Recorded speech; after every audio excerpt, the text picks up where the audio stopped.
কড়াইশুঁটি কচুরি বানানোর জন্য দেখো পুরটা বানিয়ে নিয়েছি আর এদিকে ময়দা মেখে নিয়েছি। এখানে তোমরা চাইলে আটা দিয়েও মাখতে পারো। এবার দেখো পুরটা ভরে নিচ্ছি এক একটা লেচি গোল গোল করে শেপ করে। এবার পুরটা ভরে নিয়ে ভালো করে মুখটা সিল করে দিচ্ছি। এবার হচ্ছে এটা বেলে নেওয়ার পালা। ভালো করে একটু সাদা তেল দিয়ে বেলে নিচ্ছি। বেলে এবার গরম গরম ছাকা তেলে ভাজছি। এখানে যদি তোমরা চাও ছাকা তেলে না ভেজে শ্যালো ফ্রাই তো হয় না ঠিক লুচি কচুরি এগুলো অল্প তেলেও ভাজতে পারো, তবে সেটা সম্পূর্ণ নিজস্ব ব্যাপার। তো আর কড়াইশুঁটি কচুরির রেসিপিটা আমার চ্যানেলে দেওয়া আছে, তোমরা দেখে নিতে পারো।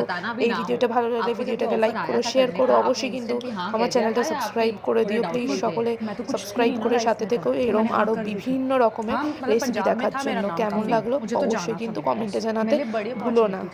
इंडिया देख रहा है ना, इस वजह से शहबाज को भी मौका मिला, बहुत बड़ा मौका है वो। लेट्स सी क्या होता है। अच्छा, मैं आपको कुछ खाने की चॉइसेस देती हूँ, मुझे बताओ आपको ज़्यादा क्या अच्छा लगता है, ठीक है? बटर चिकन या palak paneer? Butter chicken. Chicken भी मैंने अभी स्टार्ट किया है। अभी तक आप